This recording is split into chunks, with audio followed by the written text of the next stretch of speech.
Hey guys, what is up? If you are looking to open a foreign brokerage account to trade internationally, especially if you are a buy and hold investor, then I only got one broker to recommend you, which is TradeStation Global, whom is an introducing broker to interactive brokers. And in short, I call it TSG-IBKR. And yes, they are legit and I'm a happy customer myself. This video will be segmented into the following sections. Firstly, I will talk about the pros and cons of TradeStation Global. Next, I will show you step by step on how to register and fund your account. And lastly, I will address some frequently asked questions which I think will be very helpful to you. And before we begin, help me smack the like button down below. It means the world to me. And without further ado, let's jump right into today's content.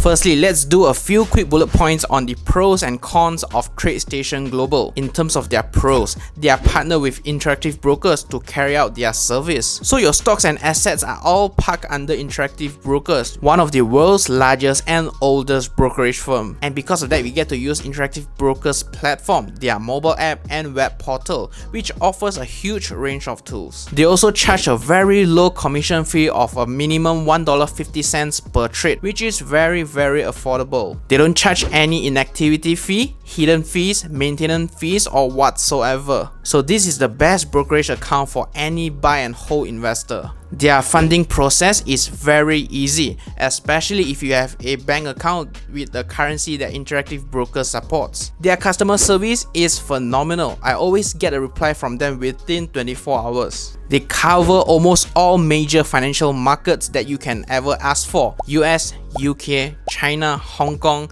Japan, Australia, Singapore. They have it all. Their registration process is really fast. Everything can be done within 1 or 2 weeks. And lastly, no passport or tax identification number is required. I don't know how, but somehow I tried it and it worked. In terms of their cons, as of now, currently they are not available in a few notable countries such as Singapore, Thailand, India, Japan, and a few more. Next, they require an initial minimum deposit of $2,500 but you can request it from their customer service and they might help you to reduce it to $1,000. Anyways, I don't think this is a huge con. I personally think that this brokerage account is definitely worth the money, so you can take my word for that. And lastly, you can't trade fractional shares unfortunately, but you have the flexibility to delink from TSG and be a direct client of interactive brokers, which then you can trade fractional shares. So not a very huge cons to me. So yeah, that is a very quick recap of TradeStation Global. Now, let's move on to how to open a TradeStation Global account. Step 1. Go to TSG's website. I've put the link down in the description box below for your ease of access. Under New Application, click Create an Account. On the right, fill in your basic details and hit Continue to Application. You will then be redirected to Interactive Brokers website. And that brings us to step number 2, which is to create an Interactive Brokers account. For account type, choose Individual and click Continue. You will need to create a username and password. This is the interactive broker's credentials that you will be using moving forward to trade or to fund your account. Remember to write this down. And when you are done, click Create Account. You will land on this page. So go to your email inbox to verify your email address with Interactive Broker. Then you will be redirected to this page with the address of interactivebrokers.com.au. This is the correct website. Log into your account and you will be prompted to choose customer type. Choose individual and hit continue. And we move on to step 3, which is to complete your interactive brokers account application. Under page 1, about you, for contact information, key in your personal details, name, address, phone number. Pretty self-explanatory. Under personal information, fill in your date of birth, marital status, and number of dependents, which is the number of your kids or offsprings. Next, choose your tax residency country. And if you are not paying tax, then you can just untick the box for tax identification number. Moving down to identification, I choose to provide national identity card, which I think you should have it with you at all times, right? Further down to employment, fill in your employment status and employer details. For source of wealth, just leave it as it is, 100% income from employment. Unless you want to change it, feel free to do so. Account information, I choose US dollar for base currency, but you can always change it later in the settings. this is not the deposit currency, so don't worry about it. And for security questions, you know the drill. Moving on to page 2, regulatory. Configure your trading account. For account type, choose cash. If you have no idea what is margin, don't even bother about it. You can always upgrade to a margin account later on. For income and worth, you can fill it in, but if you fail to meet the $20,000 requirement, you can follow the numbers shown here. Let's just say no one will check, and I didn't tell you that. Under investment objectives, just choose growth and preservation of capital and income generation. For trading experience and permissions, if you want to trade stocks, fill up the stocks column. If you want more financial market, feel free to add United States, Singapore, and whichever that you want. Don't let the system know that you are too noob, else you will get rejected. For employer information, you will be asked blah blah blah blah blah. Just choose no, then click continue. You will be prompted to confirm your tax residence, so review your information here. Under treaty benefits qualifications, if you are from Malaysia, then you do not qualify for US tax treaty benefits. I'll put the link down in the description box below, so feel free to go and check whether your country has a tax treaty benefit with the United States. Moving on, under certification, just choose yes for everything. Fill in your signature, then click continue. Moving on to page 3, account setup. Review your information and make sure everything is correct, especially your residential address. It has to match the address in your identity card. For agreements and disclosures, I just agree with everything here. Feel free to read if you wish to,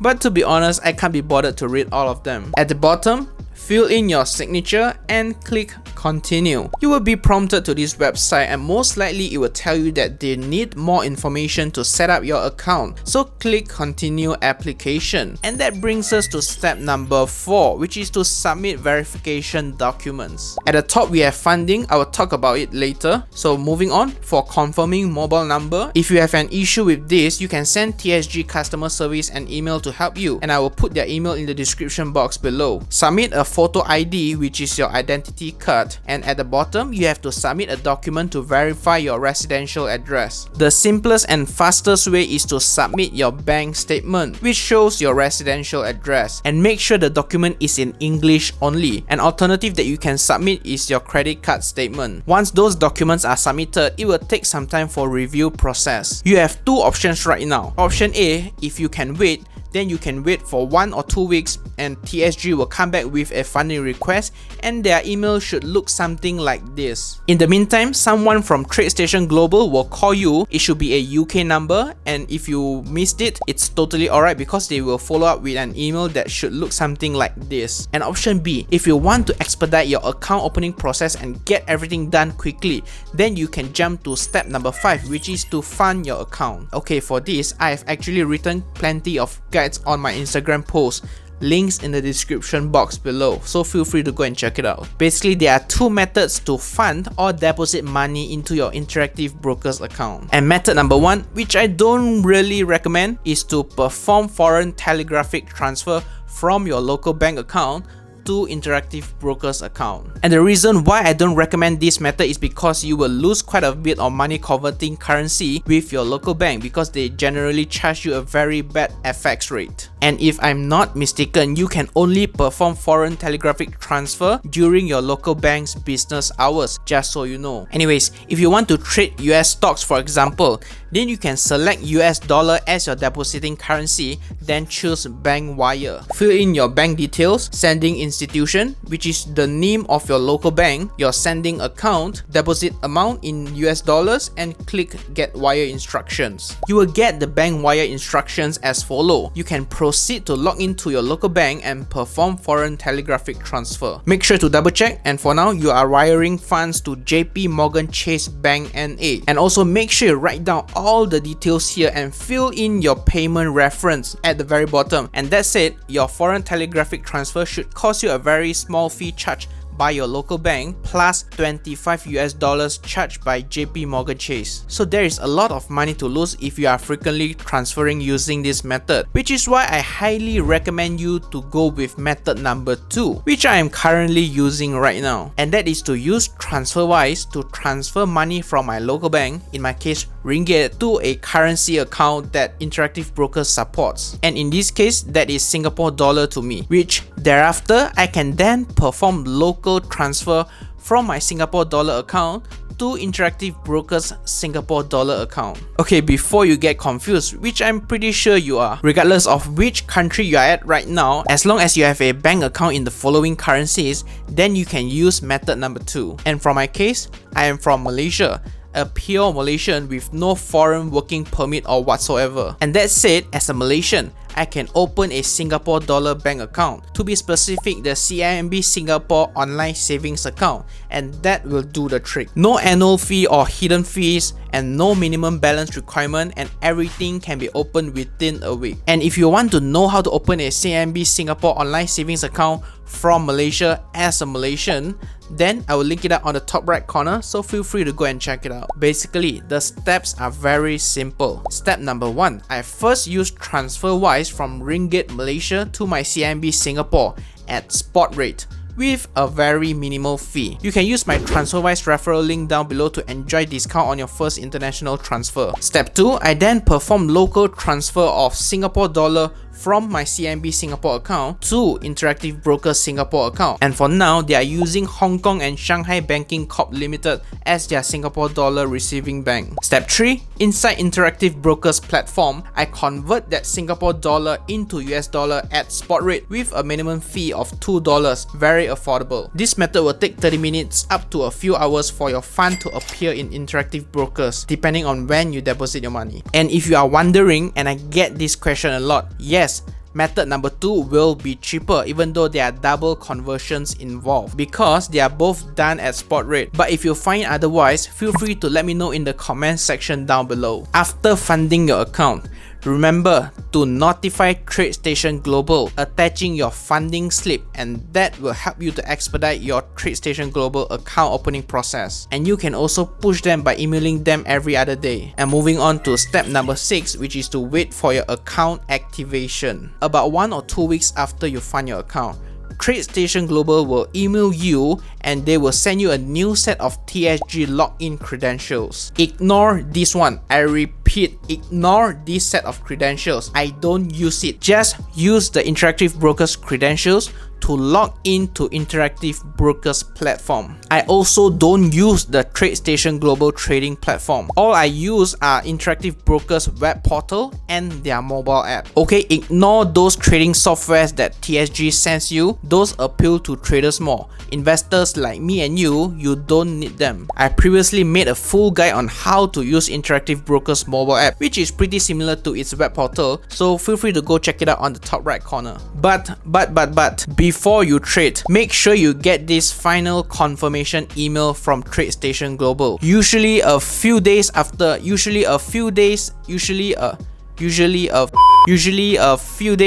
receive your TSG login details. If you want to check whether you have been activated under TSG, then you can log into Interactive Brokers platform and place a buy order. Preview the commission fee. For example, let's say we want to buy 1 share of Apple, ticker symbol AAPL. If the commission fee that you saw is $0.35, then that means you are still under Interactive Brokers. You can either wait, or you can always follow up with TSG via email or send them a ticker to help you expedite the account activation process. But if the commission fee that you see is $1.50, then that means you have been successfully activated under TradeStation Global. And if that's the case, then enjoy your new TradeStation Global Interactive Brokers account. Anyways, that was the account opening guide. Feel free to DM me on Instagram if you need any help in the process. Now, I want to quickly address a few frequently asked questions. Is there a $15 monthly fees charged by TSG? And you might have read it on Reddit or somewhere. And the answer is no. The $15 monthly fee is only applicable to EU clients. Non-EU clients like me and you are not affected. Next, after your Interactive Brokers account is open, you will be asked to choose professional or non-professional market data. I recommend you to choose non-professional if you don't know what that means. And for the reason why, and that leads me to the next question. Are the share prices in Interactive Brokers live data? By default, no. No, the share price that you see in the Interactive Brokers platform or any other brokerage platform are delayed by at least 10 to 15 minutes. If you want to view live share price data, then you need to subscribe to the live market data, which costs around $20 a month. Do you really need it? If you are a buy and hold investor, then I will tell you that you don't need it. You can get away for free with websites like MarketWatch, Investing.com or Google Finance, which provides you close to live share price data. And the fourth question, do you need to choose which financial market that you want to trade? And the answer is yes, you need to request for trading permission for the financial market that you want to trade. Log into your Interactive Brokers platform on the web portal and look for the account settings. And under that, you will see trading experience and permissions. Under stocks, add the markets that you wish to trade and you should be good to go. And the fifth question,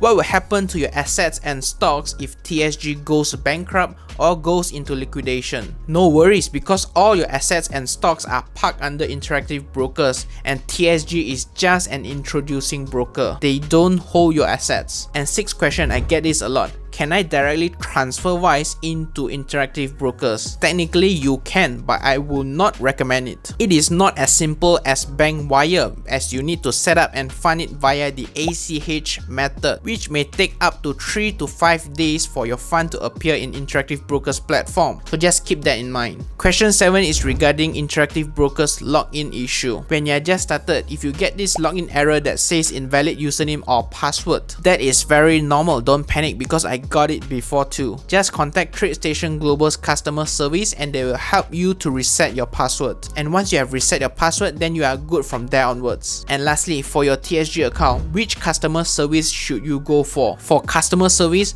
go for TradeStation Global, and I will put the links down in the description box below. And not to make you confused, for trading or funding purpose, we will be using the Interactive Brokers web portal and mobile app. So I hope that helps clarify things. Okay, with all of that said, if there's any foreign brokerage account that I would recommend you, TSG-IBKR would be a no-brainer recommendation from me, and you can take my word for that. I personally think that Interactive Brokers is the best outside of the United States, and TSG just complements them by removing the inactivity fee, which helps a lot for buy and hold investors like me and you. I will say this again, if you encounter any problems or have questions regarding the account opening process, feel free to DM me on Instagram and I am more than happy to help you out. By the way, if you enjoy using TradeStation Global or Interactive Brokers, please share this video to your friends or families to help them invest safely overseas and not invest or trade with young fintechs that might have some complications down the road. If you would like to support my work and my channel, feel free to use my TransferWise referral link down below, and you can also save up on your first international transfer. Thank you very much for watching. Stay safe, stay invested, and as usual, I will see you in the next one.